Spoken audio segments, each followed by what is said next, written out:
tell us in 3 words to define how you view life. Well, I think everyone has different views of life, and I think mine, I try to keep it simple. So one aspect is to be love and to express love in all aspects of my life, and that's definitely one thing I do live by. So every moment of every day, I try to be as loving as possible, and that's one thing that gets me through. I guess my day. The second thing would be is my mindset. So I'm always having positive thoughts and thinking positively, because I think there's a lot of literature out there about how our thoughts affect us. And looking at CBT, you can see that what they do in CBT is teach. CBT is CBT is cognitive behavioral therapy, and that's looking at the way our thoughts affect our behaviors, our thinking, and our feelings. And with CBT, the therapist usually tries to help you make the connections. So, for example, if you are stressed and if you have anxiety, a therapist will help you look at those thoughts that are making you like that, and then you try and change those thoughts from a more negative to a more positive.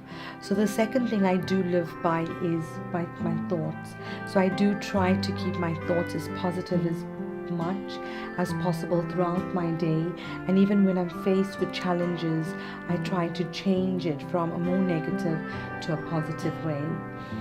The third thing I would say is gratitude, and I do practice gratitude because I think that's also a lot of research on that shows that people that are more grateful attract more good things to them, and the more and more you show gratitude for what you have, the more you will receive. So I think the 3 things I do live by is love, thinking positively, gratitude, and also forgiveness, which would be my 4th thing. nice. You probably know the person called Wayne Dyer. So he wrote a book on what gratitude can do for you. Gratitude is every morning. In his book, he said every morning when you get up, the first thing you do is thank you for everything you are having in this life. So that's a very good read.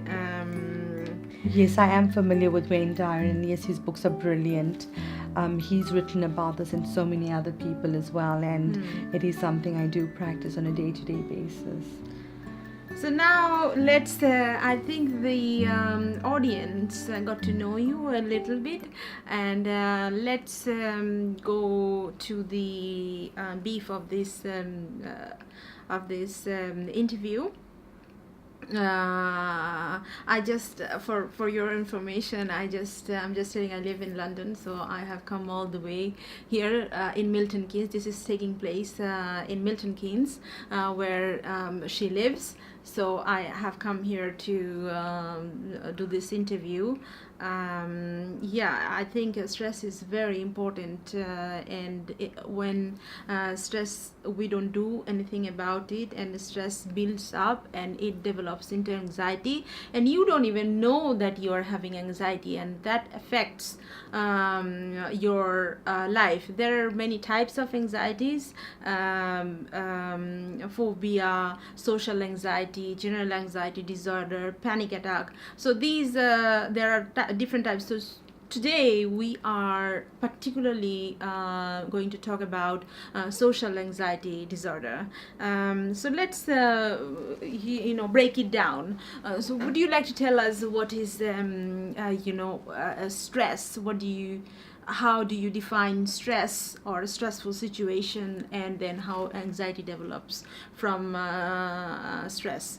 Well, I think, Dr. Zabin, you've hit it on the nail. Stress is something which is so common, and any person can tell you that they have experienced it in one form or other.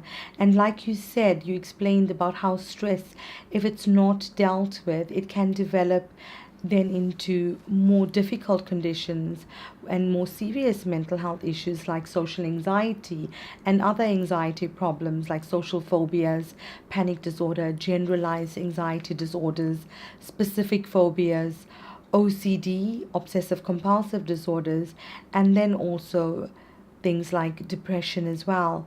So as you see, stress, if it's not dealt with in a more healthy way, then it can develop into more serious problems. That's why this is such an important issue to talk about. I think stress, I would say, a simple definition would be when someone feels overwhelmed and not able to cope with what they are going through. And it's a type of mechanism that we have in that people are not able to cope in a more healthy way, and that's when stress builds up and then leads to all the other anxiety disorders. And I'm sure you must have felt like that at some point in your life. True. Too. I know surely True. I've been faced with stressful situations as well.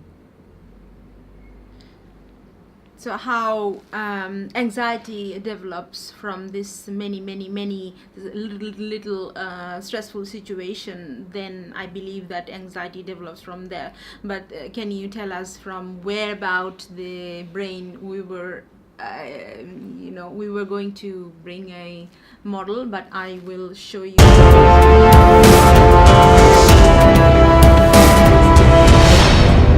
So what happens is when someone gets stressed, it's like in our brain, it triggers all these pathways and chemicals in our brain. And the one that comes to mind is the adrenaline. So noradrenaline and adrenaline is released when someone gets stressed. And what happens is it's like a fight and flight reaction. So that means when you're exposed to any situation that's either threatening, frightening, or you're feeling overwhelmed, it releases the surge of adrenaline. And how that affects our body is that usually a person will either stay in that situation, so it's a fight or flight, or they will try and just flee from that situation. And that's why when someone experiences anxiety symptoms, what happens in the body is because of the adrenaline and noradrenaline that's released, it affects them psychologically. So they'll start having some thoughts like, I feel like I'm going to die, I can't cope with this, or they'll have lots of negative irrational thoughts, which then moves the shift from stress into more anxiety type and panic symptoms. And then physically it affects their body, where they start breathing faster, so they start hyperventilating, they start having like a pounding heart, or their heart beats faster, like palpitations, they get sweaty palms, they might go to the toilet more often, and they also might have some dizzy, faint symptoms as well. So as you can see, the reaction that occurs in the body is huge, because it doesn't just affect our mind, it affects our body as well. And that is why people who undergo stress might start having physical symptoms, as you may have heard, and also the psychological symptoms, where they do become quite negative, they have irrational thoughts, and they feel like they are losing control. So that's something which does occur, and it's real for that person who's experiencing it. That's why it is important to identify when someone is moving from stress more to anxiety symptoms. You have talked about some of the symptoms of anxiety. So what would be some of the early symptoms and some of the fully developed symptoms for anxiety? So we don't usually classify anxiety in different, like mild, moderate, severe, as we do in depression.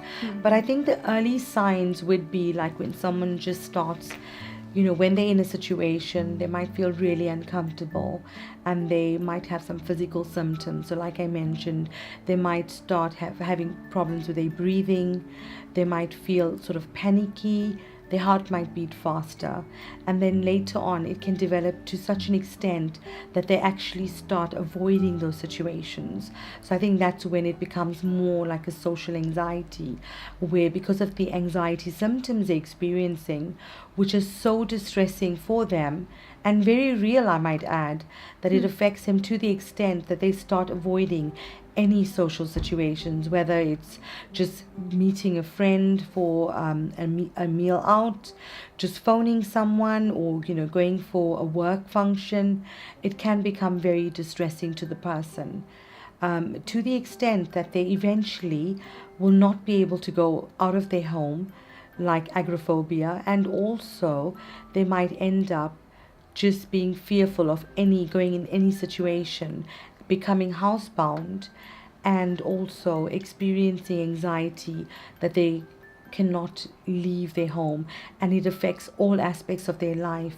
It might affect their work, it might affect their relationships, it might affect them in other aspects, their social aspects as well, and then it might become so severe that they start coping with either having more alcohol or taking some drugs or illicit substances as a way of coping.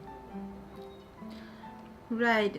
Social anxiety, they're afraid of exposing themselves in social situation. Then, can it happen that they don't even have knowledge or awareness of that they have social anxiety, and that is the reason that they are avoiding all types of social situation, be it a party or invitation or anything? Is it possible? Yes, it is. And the client I told you about that I met yesterday, who's transformed his life, he told me that from the age of 7 he had social anxiety symptoms, but he never knew about it until his 20s.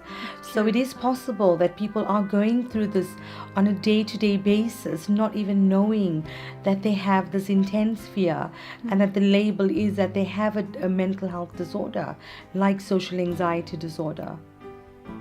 So how do someone know that early, in the early stage, that they have? Because if you have the awareness that you have this, then you can take an action. If it takes you 20 years to be diagnosed, then you have lived your golden life, and then you cannot you would agree that age is an important factor. So if you are having social anxiety from the very young age, and then it takes you 20 years to get diagnosed, and then you have lived your golden youth, and you didn't get a chance to meet other people or to have fun in your life. So this is a tremendous, because I can say that because this has been my life as well. I think I'm not diagnosed yet, but I think that I have a certain bit of social anxiety, and I would do anything to escape from social situations. Now I can say that easily, but and now I'm in my late 30s.